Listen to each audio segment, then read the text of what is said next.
김민수는 서울의 한 대학교에 다니는 평범한 대학생이었다. 어느 날 그는 늦은 저녁까지 학교 도서관에서 공부를 하고 있었다. 시험 기간이라 도서관은 거의 만석이었지만 시간이 흐르자 학생들이 하나둘 자리를 떠나기 시작했다. 밤 11시가 되자 도서관에는 민수와 몇 명의 학생들만 남아 있었다. 민수는 막 마지막 장을 덮고 정리를 하기 시작했을 때 창밖에서 갑작스러운 소리가 들렸다. 창문을 통해 바깥을 내다본 민수는 저 멀리에서 희미한 불빛과 함께 이상한 그림자가 빠르게 움직이는 것을 보았다. 그는 처음에는 자동차 불빛이라고 생각했지만 곧 그것이 사람의 형상이라는 것을 깨달았다. 그림자는 길가에 서 있는 가로등 불빛 아래를 스치듯 지나가더니 사라졌다. 신경이 곤두선 민수는 주변을 둘러봤지만 다른 학생들은 아무런 반응이 없었다. 그때 그의 핸드폰이 진동하며 엄마에게서 문자가 도착했다. 문자를 확인하려는 순간 도서관의 불이 모두 꺼졌다가 몇 초 후에 다시 켜졌다. 순간적인 정전이었다. 주변의 몇몇 학생들이 놀라서 웅성거렸지만 곧 각자 공부하던 것으로 돌아갔다. 집으로 돌아갈 시간이 되었다고 생각한 민수는 책가방을 챙겨 도서관에 나섰다. 집은 도서관에서 도보로 20분 거리였다. 그는 이어폰을 끼고 음악을 들으며 터벅터벅 걸어가기 시작했다. 밤 공기는 한층 차가워졌고 거리는 적막했다. 걷던 길이 반쯤 왔을 때 민수는 갑자기 뒤에서 누군가 그를 부르는 소리를 들었다. 그 목소리는 희미하고 낮아서 확신할 수는 없었지만 분명히 그의 이름을 부르고 있었다. 민수는 멈춰서서 뒤를 돌아보았지만 어두운 길거리에는 아무도 보이지 않았다. 그는 잠시 주변을 둘러보다 아무도 없다는 것을 확인하고는 다시 발걸음을 재촉했다. 몇 걸음 가지 않아 다시 그 목소리가 들렸다. 이젠 더 가까워진 듯했다. 민수는 다시 돌아봤지만 이번에도 마찬가지였다. 이상한 기분이 들었다. 그는 덜컥 겁이 나기 시작했고 마음이 급해진 민수는 빠르게 집으로 향했다. 몇 분 후 그는 드디어 집 근처에 도착했다. 가로등 아래에서 잠시 숨을 고르고 있을 때 전화가 울렸다. 핸드폰 화면은 엄마라고 뜨고 있었다. 안심하며 전화를 받은 민수는 엄마의 떨리는 목소리를 들었다. 민수야, 지금 당장 집으로 와. 알 수 없는 번호로 이상한 전화가 오고 있어. 내가 위험할 수 있대. 민수는 순간 주위를 둘러보았지만 그 위에는 여전히 자신밖에 없었다. 전화가 끊겼고 민수는 서둘러 집으로 뛰기 시작했다. 집 문을 여니 평소와 다름없이 어머니가 그를 기다리고 있었다. 민수는 안도하며 무슨 일이 있었는지 설명했다. 이상한 전화가 다시 오지 않았고 그날 후로도 아무 일도 일어나지 않았다. 하지만 민수는 여전히 밤길을 혼자 걷는 것이 꺼림칙했다. 가끔 그날의 그림자와 목소리가 떠오르면 등골이 서늘해졌다. 하지만 민수는 몰랐다. 엄마의 전화는 결국 가로등 아래 어둠 속에서 그를 뒤쫓던 무언가로부터의 경고였다는 것을, 그 경고 덕에 그는 무사히 집에 도착할 수 있었던 것이었다. 그리고 가끔씩 그의 귓가에 다시 들리는 속삭임은 그 그림자가 아직 그를 떠나지 않았다는 신호일지도 모른다. 두 번째 이야기. 인터넷에 떠도는 공포 썰 중 가장 유명한 것 중 하나는 기묘한 사진 사건입니다. 이 이야기는 여러 버전이 있으며 내가 지금부터 들려줄 이야기는 그중 하나의 극도로 세세한 버전입니다. 자, 이야기를 시작하지. 한 학생이 여름 방학을 맞아 고향으로 내려가 집 근처의 오래된 중고 서점을 찾아갔다. 그 서점은 오랫동안 자리하고 있었고 그만큼 오래된 책들로 가득 차 있었다. 학생은 서점을 구경하던 중 한 구석에서 낡은 앨범을 발견했다. 앨범은 먼지가 뽀얗게 쌓여 있었으며 겉표지에는 아무런 글씨도 없었다. 호기심이 동한 학생은 앨범을 집어들고 그 속을 들여다봤다. 첫 장을 넘기자 황량한 들판에 사진이 나왔다. 사진은 매우 오래된 것 같았고 약간은 빛바랜 느낌이 들었다. 아무것도 없는 들판에는 단 하나 멀리 작은 집 한 채가 보일 뿐이었다. 학생은 별다른 생각 없이 다음 장을 넘겼다. 이번에는 똑같은 들판이었지만 집이 조금 더 가까워져 있었다. 계속해서 장을 넘길수록 집은 점점 가까워졌고 학생은 이를 마치 연속된 만화처럼 흥미롭게 지켜보았다. 그런데 사진이 계속될수록 기묘한 점이 발견되었다. 중간중간 생뚱맞게 사람이 한 명 서 있던 자리가 비어있거나 어떤 장에서는 창문에 누군가가 서 있는 것 같았지만 자세히 보면 어슴푸레하게 흔적만 보일 뿐이었다.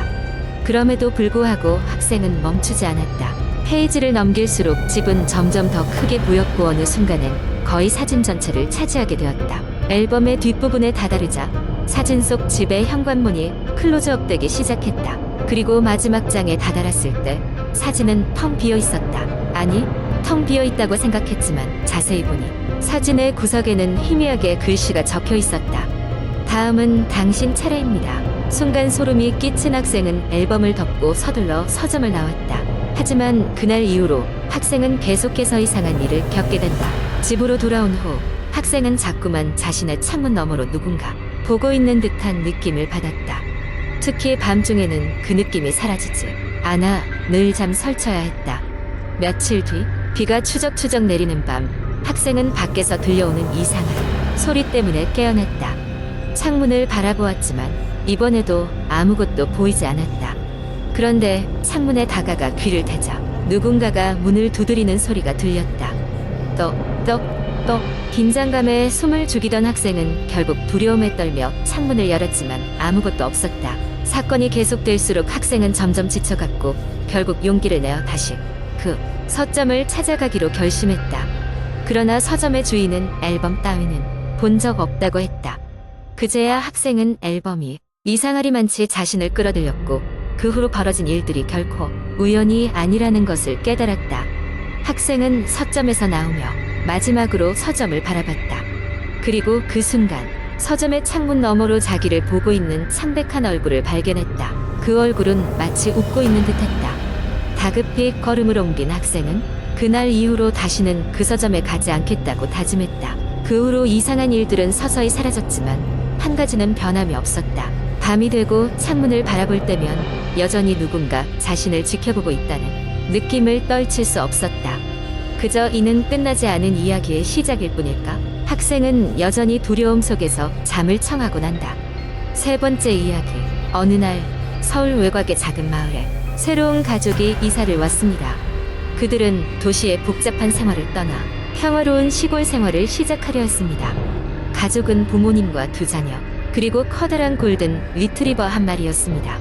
그들이 새로 이사온 집은 오래된 한옥으로 오랫동안 비어 있었던 탓에 수리할 곳이 많았지만 한적하고 아름다운 풍경에 젖어 가족들은 행복했습니다. 집 주위에는 오래된 마을 전설이 있었습니다. 이 한옥은 오랫동안 이 마을을 다스렸던 유력한 가문의 저택이었고 그 집안 사람들은 알 수 없는 이유로 하나둘 사라지기 시작해 집은 점점 버려졌다고 했습니다. 이것이 단지 전설이라는 것을 알고 있었기에 새로 이사온 가족은 크게 신경 쓰지 않았습니다. 이사는 무사히 마무리되었고 가족은 가진 물건들을 정리하기 시작했습니다. 둘째 날 밤 가족은 거실에 모여 저녁을 먹고 있었습니다. 그때 갑자기 개가 이상한 소리를 내며 어두운 복도를 향해 짖어대기 시작했습니다. 처음에는 그냥 낯선 환경 때문이라 생각했으나 시간이 지나도 개의 짖는 소리는 멈추지 않았습니다.